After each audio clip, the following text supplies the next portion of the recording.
Taigi aš esu Vaida Karpavičiūtė, esu kineziterapeutė, dirbu Vilniaus universiteto ligoninės Santaros klinikose. Na ir šiandien norėčiau pakalbėti apie kineziterapijos vaidmenį sergantiems išsėtinę sklerozę. Na ir visų pirma, norėčiau pradėti nuo dviejų sąvokų gerai žinomų ir apie tai jau šiandien kalbėta. Tai visų pirma išsėtinė sklerozė. Lėtinė, uždegiminė, autoimuninė, demilinizuojanti centrinės nervų sistemos liga, pasireiškinti recidyvuojančiais arba nuolat progresuojančiais neurologinių funkcijų sutrikimo simptomais, ilgainiui sukeliančiais negalią.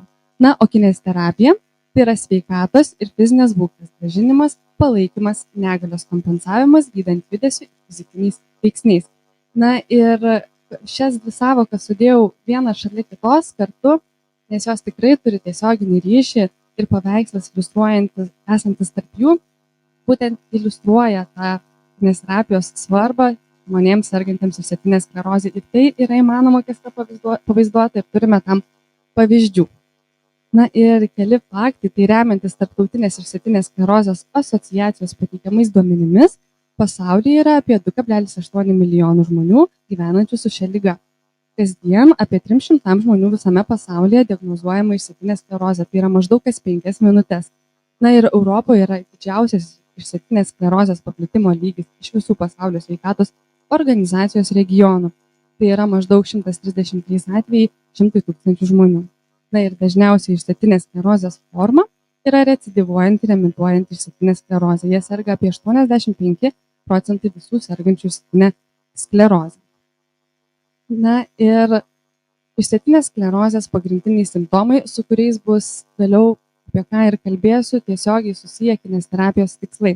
Tai yra regos sutrikimai, nuovargis, sąstingis raumenų spazmai, raumenų silpnumas, galūnių nutirpimas, pusiausvyros ir koordinacijos sutrikimai, vaikščiojimo sutrikimai, elgsenos sutrikimai, dubens organų disfunkcija ir seksualiniai sutrikimai bei skausmas. Na ir keliaujant tiesiai prie temos ir tikslo, tai žmonėms sergantiems išsėtinę sklerozę be galo svarbi gyvenimo dalis yra reabilitacija. O reabilitacijos pagrindinis tikslas yra pagerinti ir palaikyti funkciją. Na, kaip ir šiandien buvo keli pranešimai būtent apie reabilitaciją ir reabilitacijos komandą, tai multidisciplininė komanda teikia visapusišką priežiūrą būtent asmeniui sergančiams išsėtinę sklerozę. Tik tai čia dar labai svarbu yra ir artimieji bei šeima. Na, o koks yra kineziterapeuto vaidmuo sergant išsėtinę sklerozę? Tai pirmiausia, tai yra diagnozavimo laikotarpyje, atkryčio metu ir po jų, progresavimo laikotarpiais, stabilumo laikotarpiais bei ligos progresavimo etapu. Tai yra visą gyvenimą. Na ir šiek tiek smulkiau apie tą kineziterapeuto vaidmenį. Tai visų pirma yra mokymas. Tai yra kineziterapeuto vaidmens paaiškinimas padedant žmonėms išlikti aktyviems, mobiliems, saugiems ir jaustis komfortabiliai kasdieniniame gyvenime. Visa tai yra pačioje pradžioje. Antroji dalis tai yra fizinis įvertinimas. Tai yra fizinių gebėjimų ir probleminių vietų nustatymas, realių tikslų išsikėlimas ir emocijos stabilumo palaikymas. Toliau seka fizinių pratimų programos sudarimas, reguliaraus fizinio aktyvumo užtikrinimas. Na ir labai svarbu šioje vietoje yra motyvacijos skatinimas ir palaikymas. Na ir būtent kineziterapeutas dirba su įvairaus amžiaus pacientais. Tai yra ir vaikais, ir paaugliais, ir darbingo amžiaus žmonėmis, vyresnio senyvo amžiaus žmonėmis. Kineziterapeutas įvertina ir taiko kiekvienam individualius gydymo metodus ir priemonės, apie ką vėliau dar ir parodysiu ir pakalbėsiu. Kineziterapija yra bet kurios stadijos metu labai svarbi, tačiau skiriasi taikomos priemonės ir metodai kiekviename etape. Na ir kokie yra kineziterapijos pagrindiniai tikslai? Tai yra raumenų jėgos palaikymas ir gerinimas, judesių amplitudžių palaikymas ir gerinimas, funkcinio pajėgumo didinimas, mobilumo didinimas, pusiausvyros ir koordinacijos gerinimas, širdies ir kraujagyslių sistemos veiklos gerinimas, kvėpavimo sistemos veiklos gerinimas, gyvenimo kokybės gerinimas, kompensacinių priemonių pritaikymas, na ir psichoemocinės būklės korekcija. Ir kineziterapija turi tam tikras pratimų rūšis ir būtent šios, kurias matote ir apie kurias pašnekėsiu smulkiau, yra rekomenduojamos sergant išsėtinę sklerozę. Tai yra aerobiniai pratimai, pasipriešinimo jėgos pratimai, tempimo pratimai, pusiausvyros ir koordinacijos pratimai bei kvėpavimo pratimai. Na ir visų pirma, ta pirmoji rūšis yra aerobiniai pratimai. Pagrindiniai tikslai aerobinių pratimų būtų aerobinio pajėgumo didinimas bei nuovargio mažinimas. Na ir šie aerobiniai pratimai, ši rūšis turėtų būti atliekami 2-3 kartus per savaitę. Pradžia turėtų būti 2 kartus per savaitę ir vėliau progresuoti iki 3 kartų per savaitę. Na, o tobuliausiu atveju turėtų būti 5 kartai per savaitę. Na ir trukmė tai yra 10-30 minučių per vieną kartą. Ir lygiai taip pat progresuoti nuo 10 minučių iki 30. Na, arba bendrai sakant, tai yra 150 minučių per savaitę. Na, o aerobinių pratimų pavyzdžiai tai galėtų būti ėjimas vietoje, vaikščiojimas, plaukimas, vandens sportas, važiavimas dviračiu, bet tai priklauso nuo stadijos ir etapo. Ir toliau tęsiant apie aerobinius pratimus, tai mažo ir vidutinio intensyvumo aerobinės treniruotės žmonėms sergantiems išsėtine sklerozė lengva arba vidutinio sunkumo, tai reikšmingai pagerina fizinį pajėgumą, gyvenimo kokybės rodiklius bei psichoemocinę būklę. Na ir aerobinių treniruočių pradžioje rekomenduojamas intensyvumas būtų 40-70% maksimalaus deguonies suvartojimo ir 40-60% nuo maksimalaus širdies susitraukimų dažnio. Na ir pirmus 2-6 mėnesius progresas turėtų būti didinant trukmę ir dažnumą, o intensyvumo progresas turėtų prasidėti tik tai po to. Antroji kineziterapijos pratimų rūšis tai yra jėgos pratimai. Čia pagrindiniai tikslai būtų raumenų jėgos didinimas, ėjimo funkcijos gerinimas bei mobilumo didinimas. Na ir jėgos pratimai turėtų būti atliekami 2-3 kartus per savaitę. Pradžia turėtų būti 2 kartai per savaitę ir vėliau progresuoti iki 3 kartų per savaitę. Serijos 1-3, o pakartojimai nuo 8 iki 15. 15 tai yra maksimaliai. Na ir per vieną užsiėmimą galėtų būti atliekami 5-10 skirtingų pratimų. Ir svarbu tinkamas poilsis tarp pratimų, tai tam turėtų būti skiriamos bent 2-4 minutės. Ir toliau apie jėgos būtent pasipriešinimo pratimus, tai būtent pirmenybė teikiama yra stambiosioms raumenų grupėms ir pratimams apimantiems kelis sąnarius. Būtent išsėtinės sklerozės atveju raumenų jėgos trūkumas yra didesnis apatinėse galūnėse, todėl būtent pirmenybė ir yra teikiama apatinių galūnių pratimams. Na, o mažinant pratimo riziką, pasipriešinimo, tai yra jėgos pratimai pradedami yra sėdimoje padėtyje. Tačiau tai priklauso nuo ligos sunkumo ir etapo, vieni gali pradėti sėdint, o kiti jau ir stovint. Sekanti pratimų rūšis tai yra pusiausvyros ir koordinacijos pratimai. Pagrindiniai tikslai tai yra koordinuotas judesių atlikimas, kritimų rizikos sumažėjimas bei eisenos lavinimas. Čia labai svarbu yra laipsniškas didinamas krūvis, tai yra pratimo atlikimo greičio laipsniškas didinimas, kartojimų skaičiaus laipsniškas didinimas bei atramos ploto laipsniškas mažinimas. Pratimai galėtų būti atliekami ir turi būti atliekami tiek atmerktomis, tiek užmerktomis akimis. Pirmiausia, pradedam pusiausvyros pratimus atlikti atmerktomis, o vėliau jau galima ir pabandyti užmerktomis akimis. Tik čia labai svarbu, kad būtų šalia žmogus, arba kineziterapeutas, ar koks kitas specialistas, šalia būnantis ir prižiūrintis, kad nenukristų. Taigi ir priemonės, kurios galėtų būti taikomos prie pusiausvyros ir koordinacijos pratimų, tai yra nestabilios plokštamos, terapiniai kamuoliai, virtuali realybė ar tam tikri skirtingi paviršiai.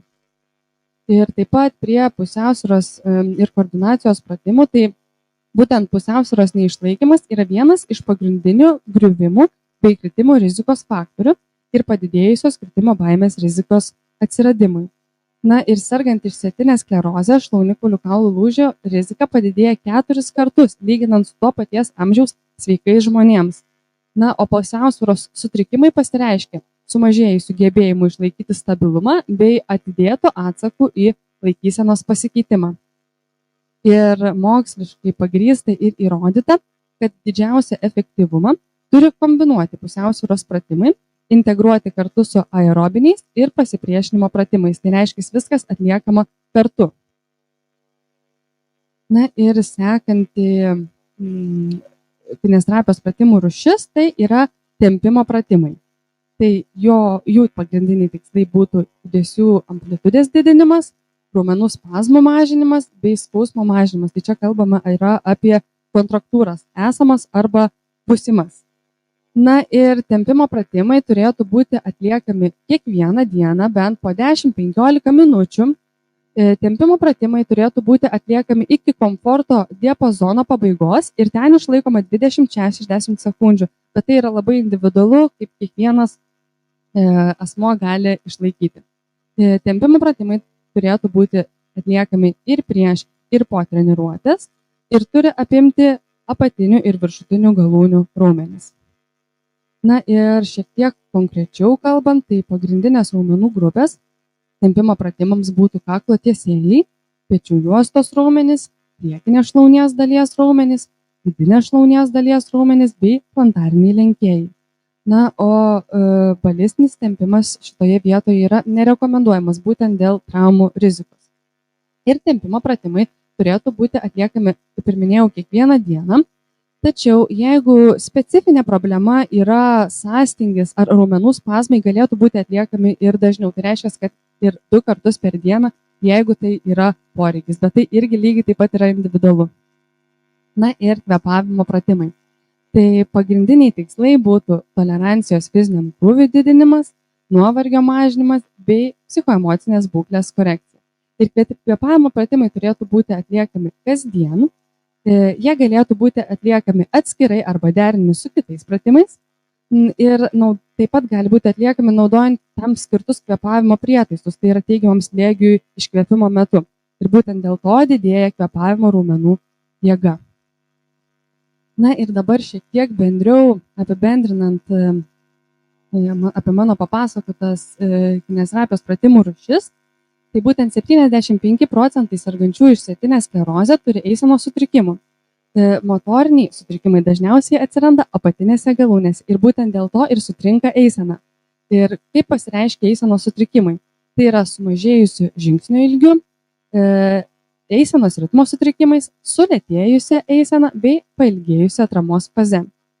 Šie eisenos sutrikimai gali atsirasti dėl ko? Dėl nuovargio, dėl raumenų silpnumo, ataksijos, sensorinių sutrikimų arba spastiškumo. Ir visų pirma, motoriniai sutrikimai atsiranda apatinėse galūnėse, vėliau motoriniai sutrikimai atsiranda viršutinėse galūnėse, na ir tuomet pakinta laikysena ir normalios eisenos mechanizmai. Na ir čia labai svarbu paminėti, kad būtent šlaunies lenkėjų silpnumas lemia sulėtėjusi eisenos greitį, o taikant pasipriešinimo pratimus apatiniams galūnėms didėja raumenų jėga ir gerėja eisena. Na ir būtent progresas turėtų prasidėti nuo dažnio didinimo, o intensyvumas pagal individualų toleravimą. Kaip ir minėjau pradžioje, iš pradžių didinamas dažnis, trukmė, o intensyvumas tik tai vėliau. Taip pat tarp jėgos pratimų, apie kuriuos lygiai taip pat minėjau, viena iš kineziterapijos rūšių turėtų būti dienos pertrauka, tačiau aerobiniai ir jėgos pratimai tą pačią dieną yra leidžiami. Na ir kineziterapija ir fizinio aktyvumo didinimas rekomenduojamas vos tik diagnozavus ligą. Tai būtent dėl simptomų progresavimo lėtinimo bei aukštesnės gyvenimo kokybės palaikymo. Na ir šiek tiek apie mokslinį pagrindimą, dėl to, kad tikrai yra ne viena studija padaryta apie kineziterapijos arba sergant išsėtinę sklerozę ir būtent apie tai, ką kalbėjau. Tai 2019 metais Italų atliktas tyrimas, kurio tikslas buvo įvertinti pasipriešinimo ir aerobinių pratimų efektyvumą žmonių sergančių išsėtinę sklerozę pusiausvyrai, ėjimo funkcijai, nuovargio jutimui bei gyvenimo kokybei.